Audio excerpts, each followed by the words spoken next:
Hello, everyone, and welcome to the very first episode of the Blorbo Club. Today, I am just so excited to finally be doing this because this podcast is something I've had in my mind for a while now, and I don't think there really is anything like it. Just a podcast dedicated to original characters and their lore and their creators talking about them. So I'm really excited to finally record this very first episode. The purpose of this podcast is for people to really ramble about their characters, as I will do later. And I'm going to be inviting guests who are more than welcome to talk about their cringiest or their most, even their weirdest original characters. Like, there's no judging here.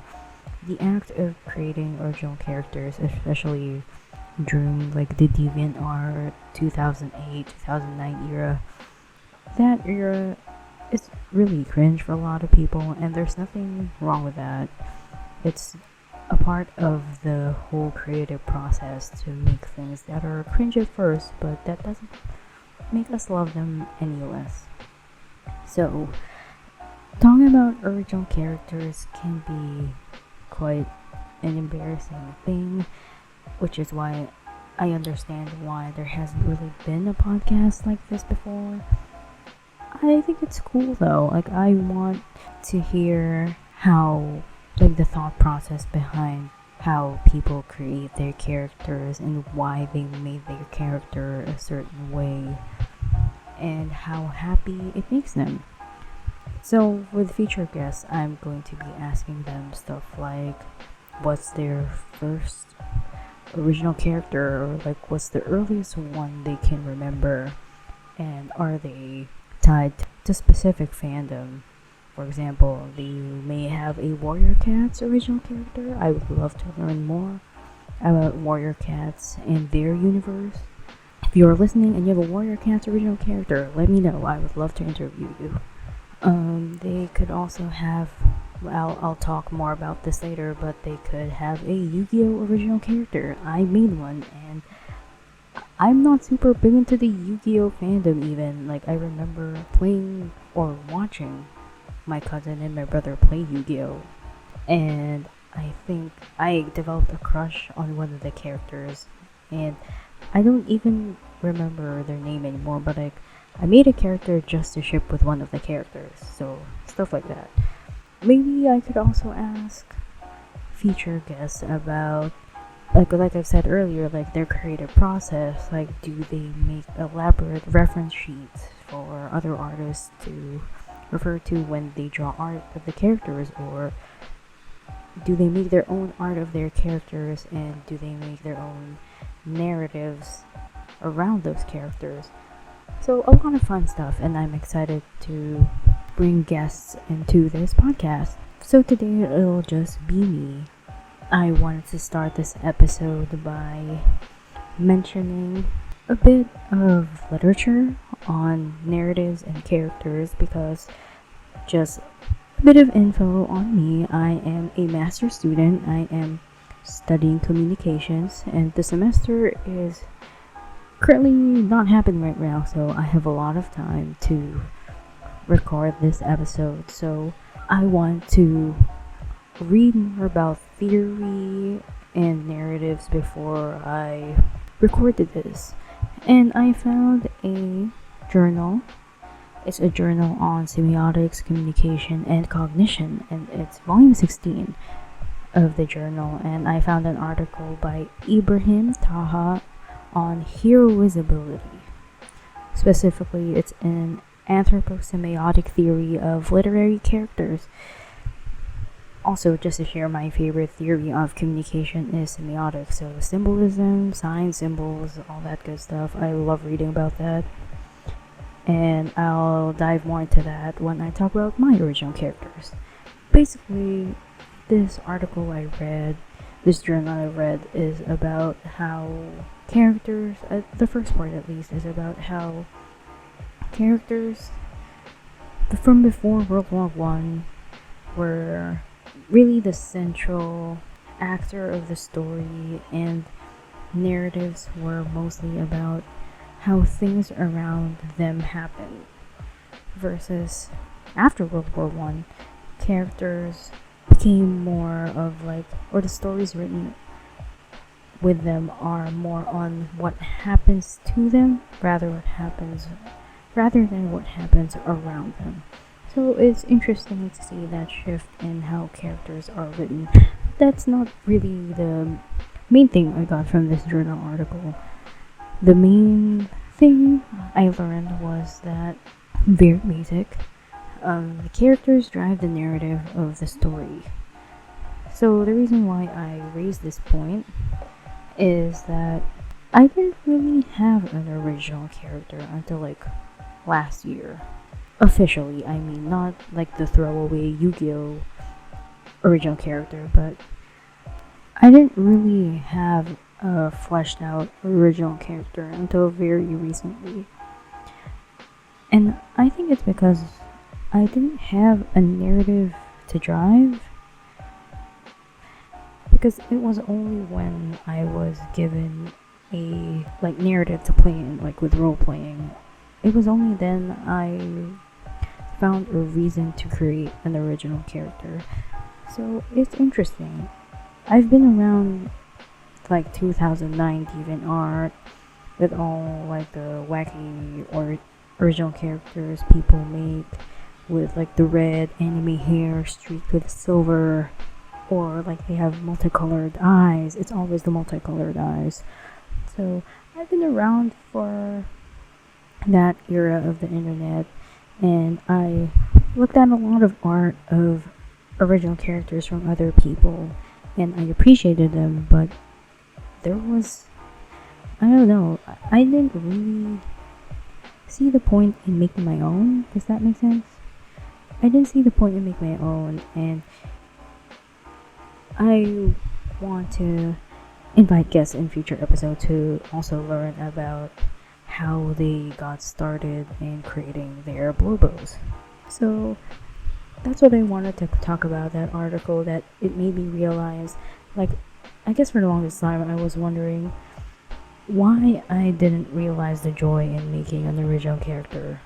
Like, for so long I didn't know that it could be creatively fulfilling to have your own character. And I'm glad that I found out that all I needed was a narrative to play with. And the love of my life introduced me to the Island of Dr. Murrow. Well, I'll talk about that later. It's basically a module for his To Change tabletop role-playing game. I will talk about more of that later. I am jumping way ahead. I want to talk about original characters in chronological order. So, I remember my first original character being a self-insert for Final Fantasy. It was on fanfiction.net, you know, the world we had before AO3 was around. It was on the fanfiction.net forums, and I barely remember anything about it, to be honest. All I know is that it was a bunch of OCs, and I don't know if there was a plot that we followed. All I remember was that I wanted to participate in this forum, and forum posts really lend itself for role playing because you could like do one-liner sentences, one-liner replies, and it was great. So I wanted to do that. I created my own character. I had no idea how to create one, so I basically made myself. I remember like you had to apply to be a part of that forum, or be a part of that, I'm thinking like it's a Discord channel, like that channel, I guess. So you had to provide your character's name, their age, their abilities, their background, stuff like that. I barely remember what my character's background was, but all I know is that you had to describe their appearance too. So I basically described myself. Like black hair with the glasses, kind of short. I was like 12. I think. And her name, this character's name, was Eclipse. So I don't even know the reason why I chose Eclipse. I thought it was a pretty word, it was a pretty name, so I named my character Eclipse. And yeah, I think there was a bit of drama when I played that character because, like, I think the mod for that forum was asking, like, oh, your like the powers for your character, the descriptions aren't clear, like what exactly is their powers. So I basically said, like, they're white mage, but they can repel magic, like they're resistant to magic. And they're like, oh, that's like kind of overpowered, you should pick them. Are they a white, you should pick between them being a white mage or them being able to repel magic. I was like, shit. So I think I chose repelling magic, but I basically don't remember much about what happened to my character then, but all I know is that they were kind of overpowered and the mod talked to me about it. So Eclipse, my first sort of fleshed out original character. I got more into role playing after that. I think I switched over to Tumblr. Tumblr multi-fandom role playing, that was a huge era. I missed that era of Tumblr, and I wish we could go back to that.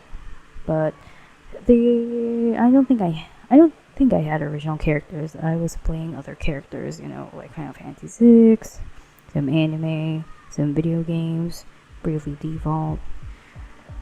And then years later, let's fast forward to years later, and the love of my life, Duck, he got into game designing.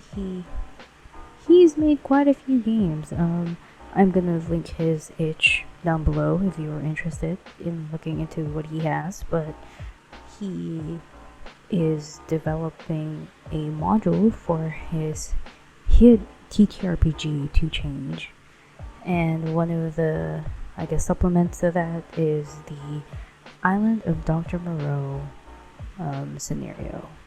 So, oh my god, let's buckle up for this. The Island of Dr. Moreau, for those who are not aware, where have you been? It used to be an active Gaia Online forum, role-playing forum. It has been revived in the form of a tabletop role-playing game module for To Change. It is based on the 1896 novel by H.G. Wells. So there's a lot of layers to this. So the basic premise is that characters are on an island. There is a mad scientist with his hot fiance scientist who wants to transform the characters into animals or hybrid mythical creatures, whatever. That is basically the story, and there is a gothic spin-off of the Gaia version of the Island of Dr. Moreau. I was with 3 other players in the playtest for this group, and my character's name is Rose Spicer, and the idea I had for Rose was, well, actually, I didn't have a direction for her to begin with. It was my first time joining a tabletop role-playing game that had multiple sessions, because before that I was only in like one shot, so I was not familiar with committing to a character for that long. I think ultimately the whole campaign, the IODM, Out of Dr. Moreau campaign, lasted for like maybe half a year or a bit more than that. The first thing I did was I went into a doll maker website and fleshed out Rose's appearance. I don't know, I'm big on visuals, I'm big on appearance, so that's what I want to envision first before creating a character. I want to get their visual aesthetics down. So that's the first thing I did. I had a name, then I went to the doll maker. So what I picked for her was that she has red hair.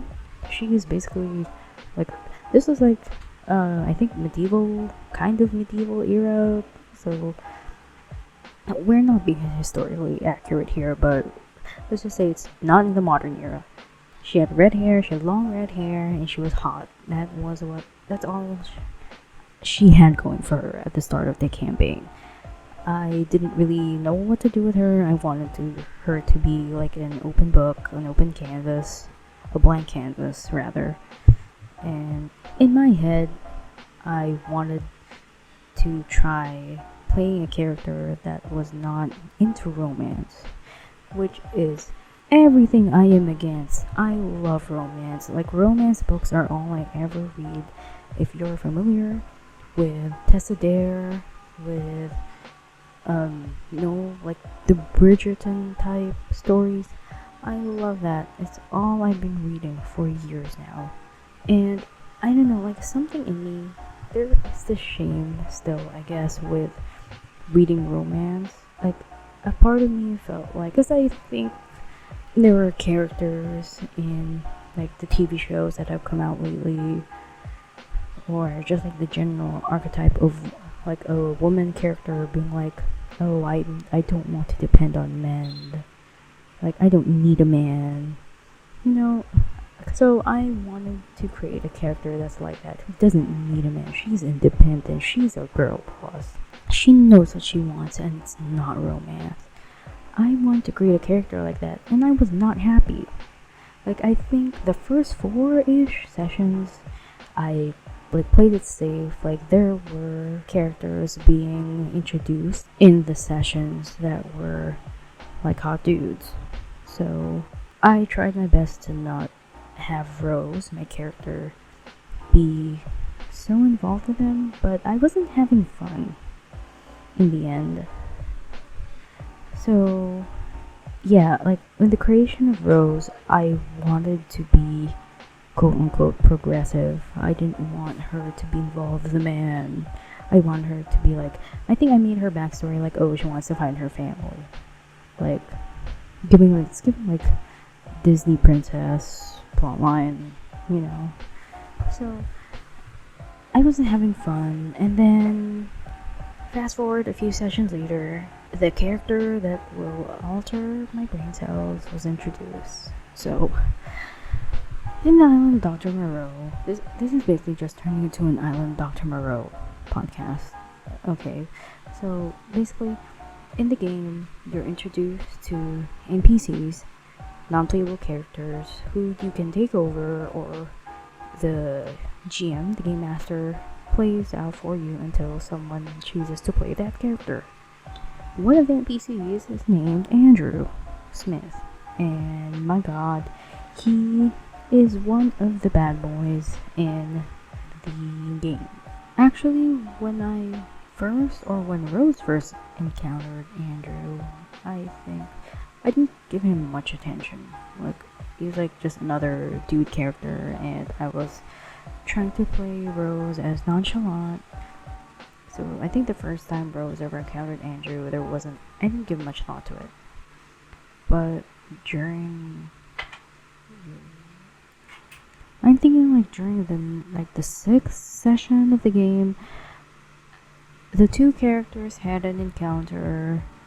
I think it was like Rose annoying Andrew, or yeah, it was something like that. And then before the session ended, they had another encounter with each other. That was like, it was like Andrew had to stay over at Rose's cabin. I think there was like somebody's gonna die in that session. Like, there were characters that were gonna die, and the player characters could choose to save one character if they like spend the night with them. And then, given that Andrew was the first character Rose encountered that session, I was like, sure, like Andrew can stay over at Rose's cabin. And that moment, that decision changed my life. It changed my brain cells forever. That encounter was everything. Cause like, imagine like they spent the night together. Like, I don't want to be that person, but like something must have happened. Like, they are both, like, they have chemistry. They are both hot. They are both kind of annoyed at each other. They don't hate each other, by the way. They're kind of annoyed at each other. So, oh my god, like, that after that encounter, I think I wrote my first like fan fiction story in years. I remember. By the way, like I wasn't a prolific fanfic writer. I've written one or two in my lifetime, but they were like Harvest Moon. They were Harvest Moon fanfiction. If you're familiar with the Harvest Moon Island of Happiness with Vaughn, the white-haired cowboy bad boy character. Like I've written a story with him and another one for Harvest Moon: A New Beginning with Kana, the guy who likes horses. So there's a pattern here. Like you can see, like bad boys and horses. That was from my Harvest Moon era. And yeah, I wrote oh my god, now I'm kind of, I have to organize my thoughts. I'm getting excited.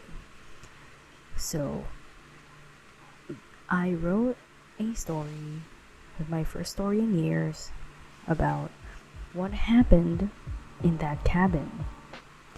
Because of course it was fade to black during the session. Like there's nothing explicit going on in the session. So it was fade to black. I was like, no, I cannot let it end there. I want to write what happens, the behind the scenes, what happens in the black when they fade to black. So I wrote that, and I think I wrote that in like one sitting. Like I'm like that when I create art or when I write. I want it to be done in one sitting. Like what I'm doing right now with this podcast. I am recording this in one sitting. I did the podcast art. I created the what do you call this, Spotify audio thing, Anchor. I created the Anchor profile just like a few hours ago. So I want this to be done in one sitting. I want my art to be done in one sitting, and I wrote that fan fiction in one sitting. It's like 7,000 words of smut. So I have never had that much fun in a while, and I published it on FA. And I think like 3 more stories happened after that. So Rose and Andrew, these original characters, really, they like lit a spark in my creativity again that I've never had in a while. That was written, the fan art or the art I've made of them, the stories I've written about the characters of Dr. Moreau. They were written at a stressful time in my life, so that was the time when my grandmother was she was about to pass away, and just a lot of difficulty in the family and at work. I think I decided to also start my master's back then, and I work in a fashion school, so I enrolled in fashion school as well, so I was pretty busy. And those sessions and me being Rose for a few hours really got me through a lot of tough times. And it was also because of Rose and Andrew that I bought my digital tablet. I had a digital tablet like years ago. I never really had a reason to buy it again. I think after that I got into more traditional art, so those who know me personally, you know that I paint landscape art mostly. Clouds and trees, flowers, all that. But it was truly because of them I bought a digital tablet, because I was like, I need to make art of them. I need to draw them. I need them to not only be words and like letters on a page. I want to be able to visualize them. So I got a secondhand Wacom tablet on Carousel. So yeah, Carousel is a like an app, a website where it's in the Philippines. So basically, you could buy stuff secondhand, and I didn't want to buy a brand new tablet. Really, secondhand's fine. So I bought this digital tablet, and it's helped me draw so much Rose and Andrew art. You cannot fathom it. Like, really, even this podcast, this podcast about original characters, it's really because of them. Original characters, I I never thought original characters would spark such creativity in me, and if it did this for me, like what more could it do to other people? I know that people, like other artists out there, have built careers over art of their original characters, and it brings them such immense joy to be able to do that, and it brings me immense joy to be able to be inspired to create a podcast like this and talk about them, and they really do mean a lot to me. I remember when I think the last session for the IODM game, I think it got delayed a bit, but during that delay, I think, yeah, I remember crying a lot the week before the session ended, because I was heartbroken. Like, it was the end of their stories, not just Rose's and Andrew's, but all, like, the player characters. I was heartbroken because, like, I felt like there was no more reason for me to write about them or talk about them, make art of them. It was just really sad for me that was it. I cried for like an hour or more that night. But little did I know that just because the game's over doesn't mean that I can't write about them anymore. Yeah, very mind-blowing, right? Like, fast forward, like, I am here now talking about them and, like, translating them as, like, another iteration. Like, I'm talking about them in the podcast. And they are kind of the reason why I thought of the idea for this podcast. So, their story's not over. I could keep talking about them. I could make another episode about them if I want to. So, that's really the purpose of this podcast, is to see how other people's original characters spark that creativity in them, and how much joy, again, as I said earlier, how much joy these characters give to their creators. So, also I want to share about Andrew. Andrew is really not my own character. He's based off an existing character in the Gaia online role-playing game. He is based on a character named Jamal, and this new version of him is named Andrew, or in the Island Dr. Moreau module that comes out soon, there are a set of names you could choose from that fits the persona of this character. So Andrew, in this gothic iteration of the Island of Dr. Moreau, he is a bad boy, and I think the GM's friends, I know the GMs for the IODM games personally, so it was a lot of fun trying to suss out Andrew's backstory, because, like, since he's an NPC, like, I don't know anything about him, and it was so fun trying to suss out, like, what his backstory is. Is he actually bad? Is he just an anti-hero? Is he actually an asshole? Is he not an asshole? Does he have the capacity to love someone? So it was so fun. It was so fun sussing that out with the GMs of the game, and only added to my intentions for making Rose pursue Andrew romantically. He's not my own character, but I think I've injected or projected enough of my own interpretations for his character that he's kind of my own now. So I don't know, can I claim Andrew as my own character? I think I can. Come on, please give me this. So, Andrew, my version, at least, is that he is a bounty hunter who has had a tragic childhood. His father was an alcoholic, his mom didn't treat him right, he was adopted by, medieval ages, he was a child, he was hired for child labor, but his employers kind of treated him as their own.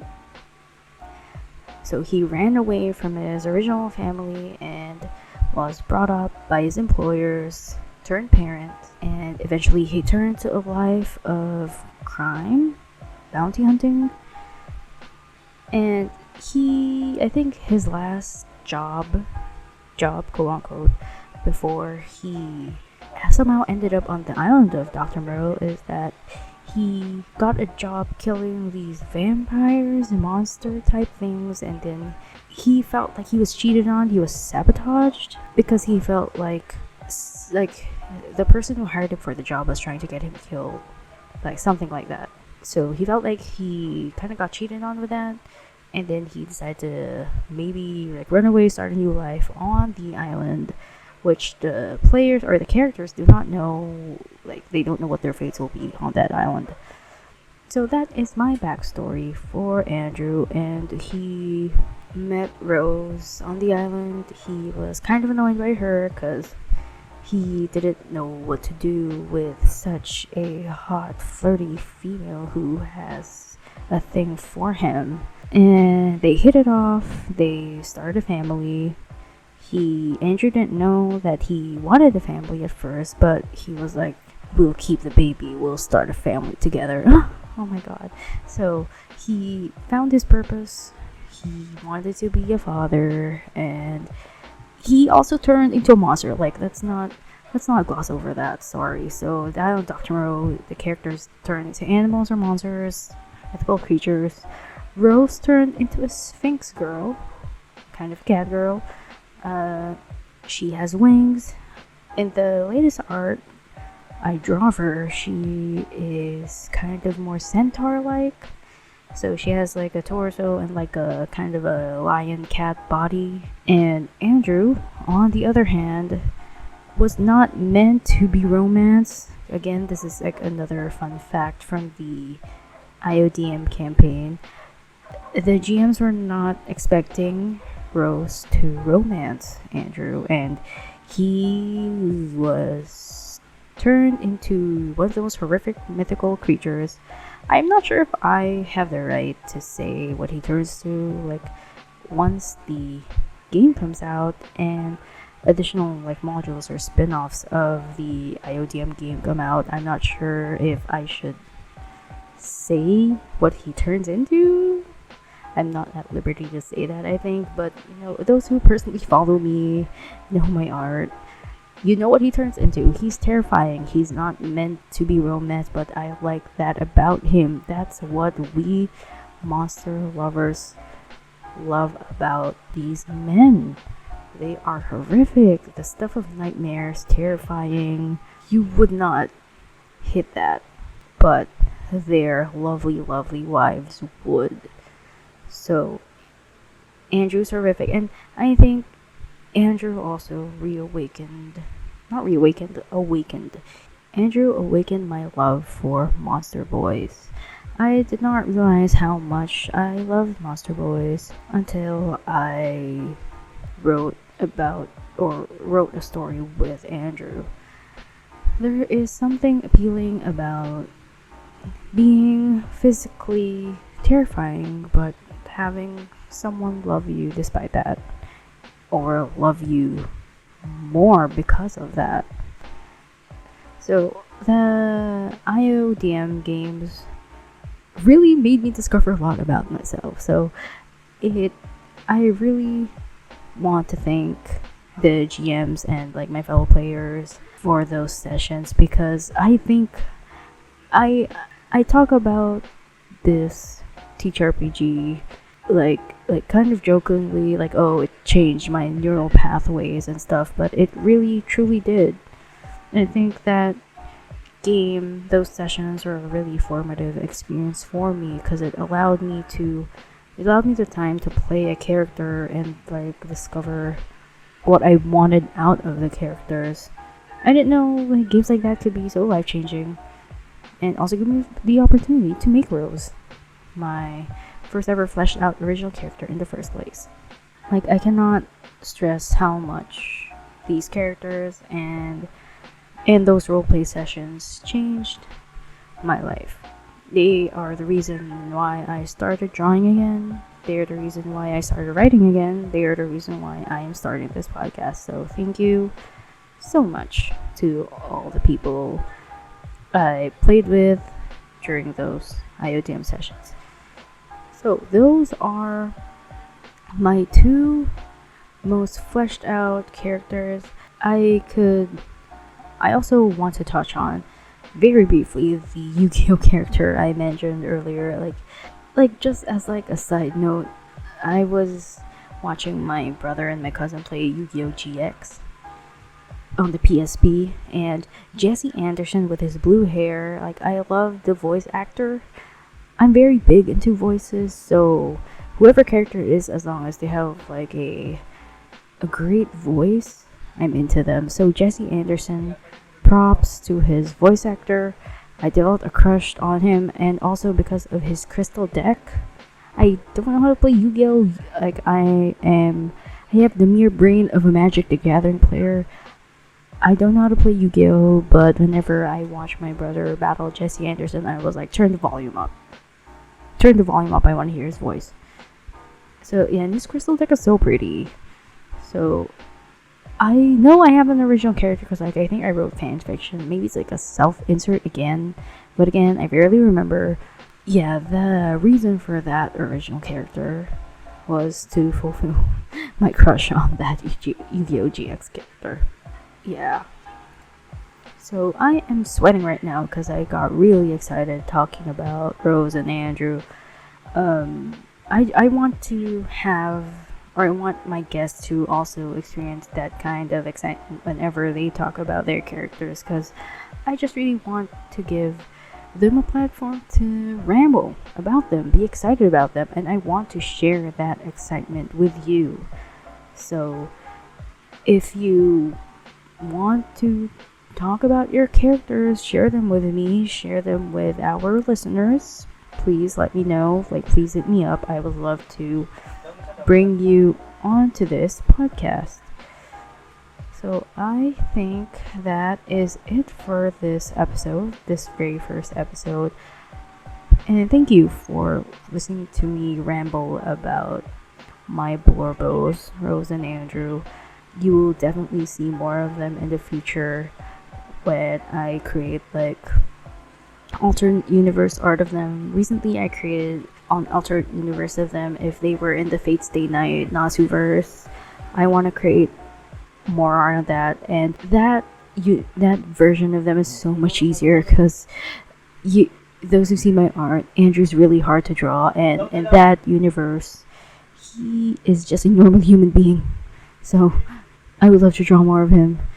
And Andrew's signature thing, I guess, like whatever iteration I make of him, is that he has a face scar, I think. So he has a skull face. Those who don't know him, he kind of has a fracture across his skull. Like that little detail that I added for him. Yeah, you guys will see more Rose and Andrew art in the future, and I really hope to get more into longer tabletop role-playing game sessions. I want to be able to create more characters, but I won't do the same thing again of, oh, they won't be into romance. Like, Rose and Andrew helped me accept that I am a sucker for romance. I think stories without romance are boring. I'm sorry, I am that girl. But they made me accept that it's fine to indulge and get into a lovey-dovey mood with romance. I want to create more characters who fall in love and maybe get heartbroken. Hopefully not, please. I take it very personally. I don't want my characters to be heartbroken. But if it's for the plot and they are assured a happy ending, fine. I will allow their hearts to be broken. I want to play more characters that, yeah, again, fall in love. They get to experience love with other players, and I think that's the thing I want to experience most of when I play a character. Love. All kinds of love. And I want to hear about how other people translate love into their characters. So again, thank you for tuning in to this first episode of the Blorbo Club. I can't wait to welcome other creators to the club. Bye!